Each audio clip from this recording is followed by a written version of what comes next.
AC Prabhakar రెడ్డికి ఏం హక్కు ఉందా చెప్పేకి? మా పార్టీ నాయకులు చెప్పాలా, మా అధ్యక్షుడు చెప్పాలా, జగన్మోహన్ రెడ్డి గారు నువ్వు పోవద్దులే అని. అతను ఎవడు మాకు? అతని పార్టీ వేరు, మా పార్టీ వేరు. అతను ఆ కాన్సెన్స్ ఎమ్మెల్యే కూడా కాదు.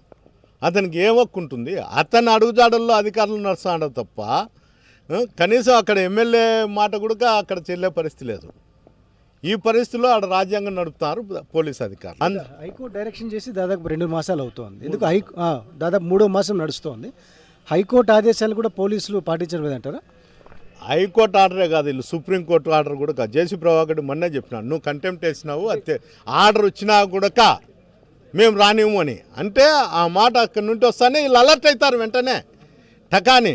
అంటే ఎప్పుడు వీళ్ళే అతనికి చెప్పి ఆ మాట అనిపిస్తారా, అతనే స్వయంగా ఆ మాట అంటారో నాకు అర్థం కావాలి. ఈడ వ్యవస్థలన్నీ టోటల్గా తాడిపత్రి కాన్స్టిట్యున్సీలో ప్రభాకర్ రెడ్డి కన్సర్న్లోనే జిల్లాధికారులు కావచ్చు, లోకల్లో ఉండే అధికారులు కావచ్చు, అతని కన్సర్న్లో జరుగుతుంది. అక్కడ హత్యలు జరిగినా పట్టించుకోరు, మటకా గ్యామ్లింగ్లు జరిగినా పట్టించుకోరు, బంగాకు జరిగినా పట్టించుకోరు. ఏమి కావట్టుండాలి. పెద్దారెడ్డి ఒకటి వచ్చి మేము ఉద్యోగం చేయాలా, అతను మామూలు రాకుండా పోతాయి.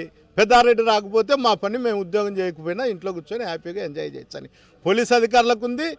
అక్కడ ఉండేటువంటి జేసీ ప్రభాకర్ రెడ్డికి కూడా నేను వచ్చే కొన్ని ఈ అవినీతి అక్రమాలు ఇవన్నీ ఏడ అడ్డుపడతాయని ఒక భయం. ఎందుకు అతను భయపడతాడో అర్థం కాలే.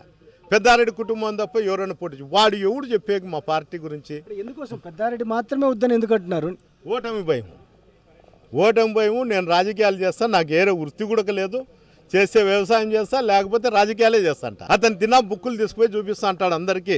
మా వాళ్ళకు కూడా చెప్తా అంటాడు, చదువు మీ వాని అవినీతిని. అవినీతి ఉంటే బయట పెట్టమను, కేసులు పెట్టమను.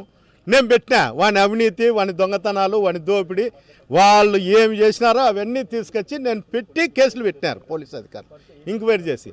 ఈరోజు నా మీద కూడా ఎంక్వైరీ చేయమను, ఎంక్వైరీ చేసి కేసులు పెట్టమను.